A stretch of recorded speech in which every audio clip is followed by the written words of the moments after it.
Bonjour à tous, moi c'est David. Et moi, Noémie. Et aujourd'hui on va vous parler de la fabrication du carton. Commençons tout d'abord par l'origine du carton, qui est issu d'abord du pays de la Chine et qui est apparu au 6e siècle avant Jésus-Christ.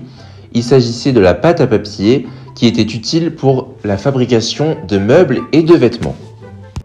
Pour certains cartons, nous utilisons le papier ondulé qui a été breveté en 1856 par Haley et Allen, qui permet aussi le renforcement des chapeaux haute forme. Comme vous le savez sûrement, le carton est aussi utilisé pour les emballages et donc ce sont les États-Unis qui l'ont initié en 1871.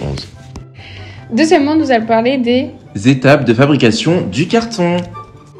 Il existe donc deux procédés de séparation. Tout d'abord le procédé mécanique qui consiste à râper des rondins de bois grâce à une meule, qu'on appelle plus précisément le défibreur. Nous passerons ensuite donc la pâte au raffineur pour obtenir à la fin une pâte brune qui sera donc épurée et tamisée. Son taux de rendement est au final très élevé de 95%.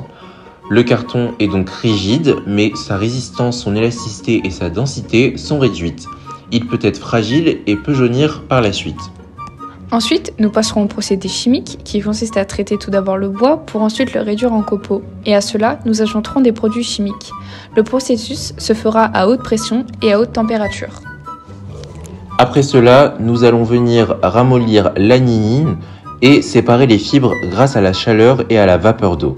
Nous aurons ensuite un rendement assez réduit, plutôt entre 50 et 60%, mais le carton restera résistant.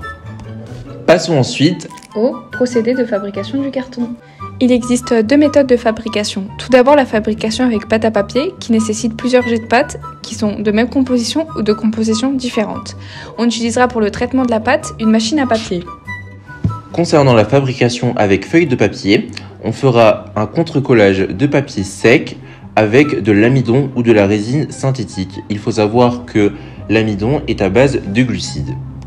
Passons aux différents types de carton. Tout d'abord le carton ondulé, qui est le plus répandu. Sa composition est faite de feuilles de papier collées à une ou plusieurs feuilles cannelées. Il y a donc 4 types. La simple face, la double face, qu'on appelle aussi cannelure pour le déménagement, la double cannelure ou encore la triple cannelure. Nous avons également le carton alvéolaire, aussi appelé nid d'abeille. C'est le plus résistant, le plus souple et le plus léger. Il y a plusieurs épaisseurs et son nom vient de la structure alvéolaire d'une ruche, utilisée pour faire le miel. Il est aussi utile pour la fabrication des meubles. Nous avons notamment ensuite le carton plat, qui a plusieurs noms comme le carton compact. C'est le plus utile par exemple pour les packaging. Il peut notamment avoir des faces blanches pour l'impression et la plastification. Et il peut aussi être souple pour le pliage. Nous finissons donc par le carton spirale, utile pour les tubes et cornières de carton. Très compact et solide, il est également utilisé pour les traitements spéciaux en habillage extérieur.